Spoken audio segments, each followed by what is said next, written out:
Weekly today, we look at the legal issues surrounding the continued absence of President Muhammadu Buhari, especially against the background of fresh agitations for him to resume or resign.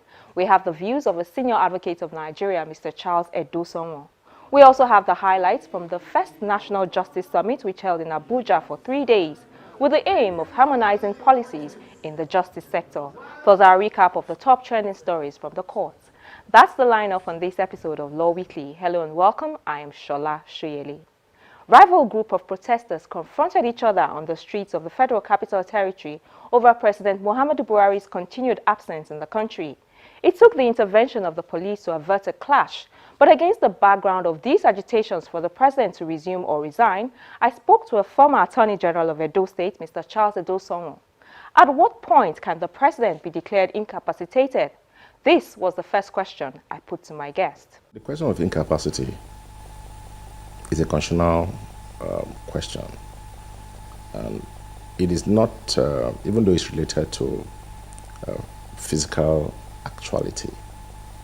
I mean, if a man is incapacitated, it's probably in such a state that it would be easy for everybody to say he's incapacitated.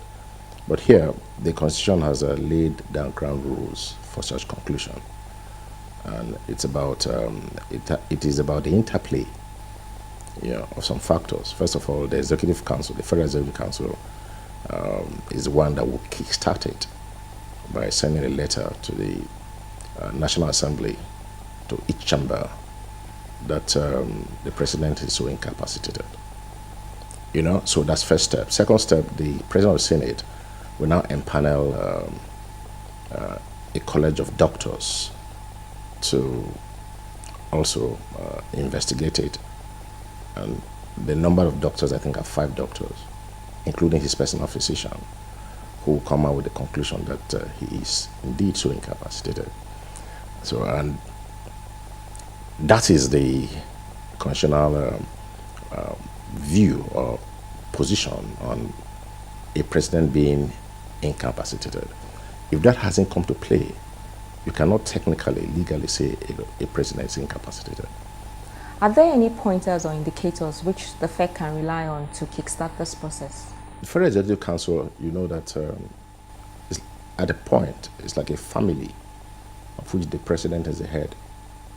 So outside with the president's immediate family and his much closer acquaintances, outside governors, the Federal Executive Council is his close-knit group. So, I mean, they are the people who relate with him daily. They hold constant meetings with him. And from a humanistic point, the ones who will be able to assess him, to say our president or our boss or our head is a bit slow, or is a bit under the weather, or is of such disposition that will give them concern, So, and since they also have a working relationship with him, they'll also be able to judge correctly that they are not able to work with him because he's not working, or things like that are happening, So, I don't think there's, in terms of that level of governance, any other group of people that be able to tell much better from close observation that the president is in full spirit, in health and body. So to that extent, when they do write such a letter, it's taken very seriously. And don't forget, being a crop of administrators, because that's what they are basically, members of the Executive Council, they are ministers, so they're therefore administrators, albeit political administrators. They'll also make their consultations, and ask for opinions, And they're also in a position to talk to his personal physician, who also give first-hand information about within allowable professional limits, about the president's health, So when they do write such a letter to the National Assembly, both chambers of the National Assembly, then that's prima facie a fulfillment of Part A of constitutional provisions. So if they do not write that letter, it follows as well that there may be no reason for anyone to start fighting, at least on the basis of the Constitution, that the president is incapacitated. And the pragmatics of it also plays out, in the way I've also enumerated. There may be other political reasons why that letter may not be written, but aside the fact of death, which no one can deny, that is something that will a lot of consideration that will have to do with the health of the polity, because the president is the first in the polity in Nigeria. A polity or a country must firmly be rooted in this constitution. That is when we say that the rule of law is at play. Anything that will cause a constitutional crisis, I'll be very much concerned.